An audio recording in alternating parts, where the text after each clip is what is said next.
Bienvenue mesdames et messieurs à la Real Rumble. Pour que je vous sorte une vidéo spécialement dédiée au Real Madrid alors que c'est pas un débrief, alors que c'est pas lié forcément au Barça, bah techniquement c'est lié. Ouais, c'est lié. Je suis obligé de vous sortir cette vidéo parce que ce qui se passe là-bas, en fait, c'est lunaire. C'est lunaire. C'est lunaire. Moi, ça fait combien d'années que je regarde le foot, notamment le Barça, le Real. On dit garde tes amis proches, tes ennemis encore plus proches. Donc forcément que je regarde aussi le Real depuis de très longues années. Moi, je suis un ancien, je suis un tonton, vous le savez. Et pourtant, c'est la première fois de ma vie que je vis quelque chose comme ça. Honnêtement, c'est la première fois de ma vie que je suis autant abasourdi. Là, je sais même pas la vérité, si ce qu'on nous raconte, si c'est vrai ou pas. Si le Real n'avait pas fait de communiqué, je vous aurais dit en fait que c'est faux, que vous êtes fous, que tout le monde est en train de fumer de l'herbe, que c'est n'importe quoi. C'est grave. C'est très grave. Alors, en tant que Ops, évidemment que je vis ça de manière vraiment délicieuse. Je me régale, je déguste ça tranquillement comme un petit dessert, tranquille. Mais en tant que Ops aussi, je regarde le présent aussi, mais l'avenir. Je regarde ce qui pourrait être potentiellement intéressant pour le Barça, mais j'essaie quand même d'être objectif parce que c'est l'objectif. Parce que sinon, ça sert à rien de sortir une vidéo juste pour cracher sur le Real. Je vous avais déjà sorti, vous vous rappelez, une vidéo en début de saison où je vous disais que, attention au Real, si ça match sous Xabi Alonso. Moi, j'étais premier degré. J'avais même beaucoup de supporters du Real qui étaient venus sous ma vidéo pour me dire que honnêtement, ils ne pensaient pas que j'étais capable de faire des analyses aussi objectives vis-à-vis du Real. Moi, c'est pas parce que je les déteste que je peux pas voir les choses que j'estime en tout cas d'un point de vue extérieur. Je vous avais dit que Alonso au Real Madrid, j'avais peur que ça marche. Je me disais que ça allait être totalement difficile pour lui, que coacher le Real, que ça n'allait pas être une partie de plaisir parce qu'il y avait des égos. Ça, tout le monde le savait. C'était pas non plus quelque chose de fou que je disais là. Tout le monde le voyait venir. Les égos qu'il y a dans ce vestiaire-là, c'est juste n'importe quoi. Mais je me suis dit que si jamais Xabi Alonso arrivait à un peu faire l'équilibriste entre les égos, entre la tactique et tout, faire accepter à ces joueurs-là, ce groupe de joueurs-là, que travailler ce qui va les mener à la victoire, parce qu'ils ont un groupe de joueurs de fous, ben ouais, je vous avais dit, attention quand même, faut qu'on s'inquiète un peu par rapport à ce Real, du point de vue du Barça. Je vous disais que si la mayonnaise elle prend, on risque en fait de très mal vivre les choses sur le plan en tout cas local. Ça a failli être le cas, parce que première partie de saison, certes le Barça aussi était très mauvais, le Real, tout en ne convainquant pas, gagnait quand même, empochait, grappillait des points dans la difficulté. Les joueurs ne voulaient pas adhérer encore une fois à la tactique de Alonso, de ce qu'il voulait mettre en place, à sa méthode de travail, mais au final ça finit par exploser. Donc, si on fait la rétrospective, les supporters du Real sont tout à fait d'accord avec ça, mais le premier à avoir causé tout ce drama-là, ça part de qui? Ça part de Vinicius. Et à chaque fois, on vous dit ici, ah, Vinicius, vous lui donnez les pleins pouvoirs, il se permet absolument tout. Moi, j'ai vu des saisons dernières ici, sous Ancelotti, où tu vois même les Rudiger être là, en colère contre Vinicius, parce qu'il en faisait trop, à chaque fois en train de rouspéter, à chaque fois en train de se plaindre de tout et de rien. Même ses coéquipiers, je pense, ça, au bout d'un moment, ça les exaspère. Et donc, lorsque Vinicius se croit tout permis, parce que personne ne lui a jamais rien dit dans le club pour lui mettre un stop, mais qu'est-ce qui se passe? Il se croit plus grand que l'entraîneur. Et c'est exactement ce qu'il a fait, ce qui s'est passé avec Xabi Alonso. Il s'est fait virer, puis derrière, les tensions ont commencé. Il y a des guerres d'ego, chaque joueur a commencé à se dire voilà, que l'autre n'est pas supérieur à lui, Mbappé, Bellingham, Vini. Et à ce moment-là, qu'est-ce que je vous disais? Je vous disais que ce qui va se passer jusqu'à la fin de la saison, ben, ça sera en fait un Real limite en autogestion. Parce que pour ceux qui pensaient sincèrement que Arbeloa allait réussir à faire quelque chose avec cette équipe-là, les gens sérieusement pensent que ce que le Real a fait contre City, même ce qu'ils ont fait contre le Bayern, allez regarder droit dans les yeux que c'est Arbeloa. C'est pas Arbeloa. Ces mecs-là, ils choisissent leur match, ils savent que la saison elle était foutue, donc va falloir tout donner sur la Ligue des Champions, et ils n'ont pas besoin de coach pour ça. Ils ont fait ce qu'ils avaient à faire, ça n'a pas suffi. Ils sont sortis, mais maintenant, voilà, qu'ils sont sortis, ils savent que c'est saison blanche, ben là, ils s'envoient des droites parce qu'il y a des tensions. Il y a des tensions dans ce vestiaire-là. Et c'est drôle parce que Joan Laporta avait prévenu. Il avait pré-shot. Alors, c'est pas uniquement de la faute de Mbappé. On va pas se mentir. Là, c'est la facilité en fait de dire que depuis que Mbappé est arrivé, tout est négatif chez eux. C'est vrai que la coïncidence fait que il a une grande part de responsabilité, néanmoins, Mbappé. Mais là, c'est pas un problème de Mbappé, pas Mbappé. C'est un problème qui est beaucoup plus profond dans ce vestiaire-là. Comment ce vestiaire-là a été construit. En fait, je regarde cet effectif du Real, je me dis qu'il n'y a pas un mec qui est équilibré. Genre, la personnalité des mecs. Tu regardes Asensio, je vais pas dire ce qu'il a déjà fait par le passé, on le sait tous, il a été, je sais même pas s'il a été condamné ou pas. Tu vois Rudiger qui arrête pas de donner des coups aux gens. Tu vois Valverde en plein match lui aussi qui arrête pas de donner des coups aux gens. Nerveux, Bellingham, Mbappé, un melon de fou. Vinicius insupportable, qui n'est pas sortable, qui n'est pas gérable. Il y a quand même beaucoup de choses à gérer en fait dans leur effectif. Donc lorsqu'il y a une petite étincelle dans un groupe de personnalités comme ça, ben forcément que ça explose. Ça explose. Il y a trop de joueurs, je veux dire humainement, il y a plein de joueurs du Real dans cet effectif-là, de mecs, je pense, qui sont incompatibles. Donc lorsque tu rassembles autant de personnalités comme ça, de personnalités problématiques, des gens pas d'équipe en gros qui pensent souvent parfois plus à eux qu'à l'équipe, ben forcément qu'au bout d'un moment ça pète. Ça pète. Alors, je vais pas rentrer dans le pourquoi du comment de qu'est-ce qui a provoqué l'embrouille ou quoi. Moi, je vais plus me focaliser sur les faits. Et les faits, ils sont graves dans le sens où Fede Valverde, qu'il ait raison ou pas, il est capitaine du Real Madrid. Il est capitaine du Real Madrid. Donc, c'est quel message, là, il va envoyer à tous les autres, lui, qui est censé être le leader du vestiaire, de ne pas réussir à calmer une situation, qu'il ait raison ou qu'il ait tort, déjà, ça sape son autorité, ça c'est un, ça veut dire qu'il n'a pas d'autorité légitime dans le vestiaire, même en ayant le brassard de capitaine, et deux, malgré tout, il se fait goumer, en fait. Alors, je sais pas, encore une fois, on verra les versions qui vont sortir. J'imagine que les joueurs ils vont sortir nous dire non, il y a personne qui a tapé l'autre, c'était un accident. Bref, ils vont essayer d'arrondir les bords. Mais la vérité, c'est que tu auras fini quand même à l'hôpital inconscient. Toi, le capitaine. Donc, je sais pas si ça le respectera de nouveau dans ce vestiaire-là. Est-ce qu'il aura une autorité légitime un jour, en fait, dans ce vestiaire-là, Fede Valverde. Donc, moi, si vous me posez la question, je pense que pour s'acheter la paix, le Real Madrid, il y a de grandes chances en fait qu'en fin de saison, qu'ils se disent qu'ils vont mettre par exemple Tchouaméni sur le marché des transferts parce que Fede Valverde c'est leur capitaine et Fede Valverde est techniquement entre guillemets un meilleur joueur que Tchouaméni. Il leur apporte plus que Tchouaméni. Donc peut-être qu'ils vont essayer de cash out sur Tchouaméni pour essayer de régler le problème parce que ce qui vient de se passer là, je sais pas en fait si les deux joueurs ils réussiront en fait à vraiment cohabiter sur le long terme. Ils peuvent essayer de mettre ça sous le tapis et oublier. Mais au fond, ça restera toujours. Dans la tête des gars, ça restera. Donc, on verra qu'est-ce qu'ils vont décider. Mais, wow, quoi.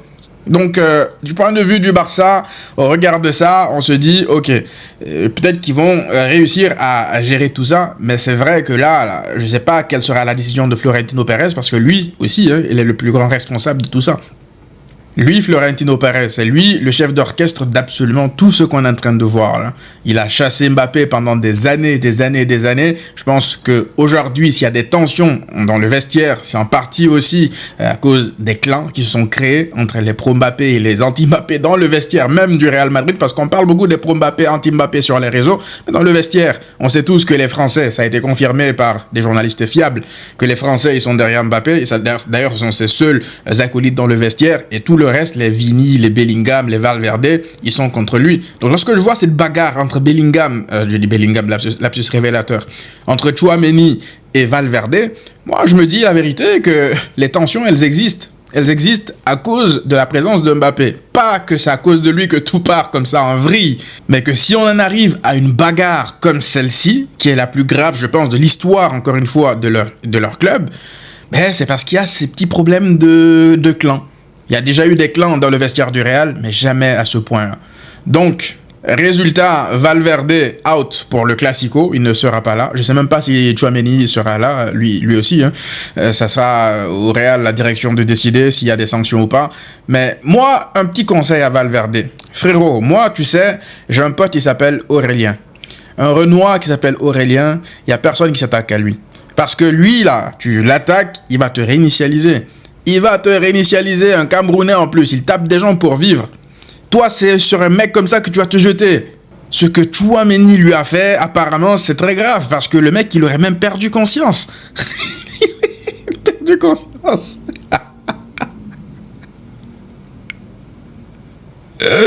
Apparemment, il aurait même été amnésique. Il a perdu connaissance, il a perdu conscience, il a oublié des choses. Frère, je sais pas si Tchouaméni l'a cogné avec un caillou, mais ça a dû être violent quand même pour que le mec il perde connaissance et qu'il oublie des choses. Ça, c'était ce qui concerne Valverde. Maintenant, parlons de Tchouaméni. La vérité, avant de m'intéresser un peu plus à l'histoire, bon, je me disais, voilà, histoire entre coéquipiers qui se kiffent pas de base, mais il y a eu des révélations dans la nuit, en fait, et c'est ça qui m'a, la vérité, poussé un peu à faire cette vidéo. Parce que Tchouaméni, moi, je suis pas là encore pour juger qui a raison, qui a tort par rapport à leur bagarre, mais plus ce que Tchouaméni a fait après. C'est-à-dire qu'il y a déjà une sorte de, voilà, de problème autour de cette histoire-là, tout le monde en parle. Tchouaméni, il ne trouve rien d'autre de mieux à faire que de balancer ces informations-là à une personne qui est, je crois, spécialisée dans les histoires de stars, de rumeurs et tout, là, de people et tout. Je sais pas si c'est Aqua Babe, je sais pas, il s'appelle, je le connais pas. Mais c'est lunaire. Tu joues au Real Madrid et tu fuites des infos à ce compte-là. En plus, tu lui dis dans les messages, sois discret. Comment ça, soit discret? C'est son boulot de ne pas être discret. Donc, soit il l'a fait de manière totalement assumée, il l'a sciemment fait, ou alors, il est totalement stupide. Mais dans tous les cas, en fait, lorsque tu es professionnel dans le vestiaire, comme tu es joueur du Real Madrid, c'est extrêmement grave de faire ça. Le secret du vestiaire, on le sait. Les joueurs professionnels, pour tous ceux qui en connaissent dans la vraie vie, ils y tiennent. Ils veulent pas que ça s'ébruite dans les médias. Donc, moi, lorsqu'on me dit que Valverde, il aurait appris que c'est Tchouaméni qui balance les infos depuis le début, à chaque fois que ça va mal au Real, que c'était Tchouaméni, ben, je comprends sa colère. Sa colère au point d'en arriver aux mains, non. Après, je pense que dans tous les vestiaires, il y a souvent des disputes. Sauf que, ben, Tchouaméni, je ne comprends pas c'est quoi, en fait, la raison pour laquelle il a fait ça. Peut-être que ça pourrait même lui coûter sa carrière au Real Madrid, la vérité. Parce que non seulement ses coéquipiers n'auront plus confiance en lui, ça c'est une chose, et puis deux, l'institution Real Madrid.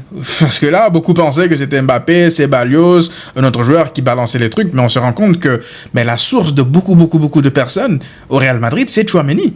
Parce que s'il est capable de donner des infos comme ça à un compte pareil, à Kakbe ou à Aquabe, je sais pas comment il s'appelle, mais quel type d'infos il donne aux autres personnes?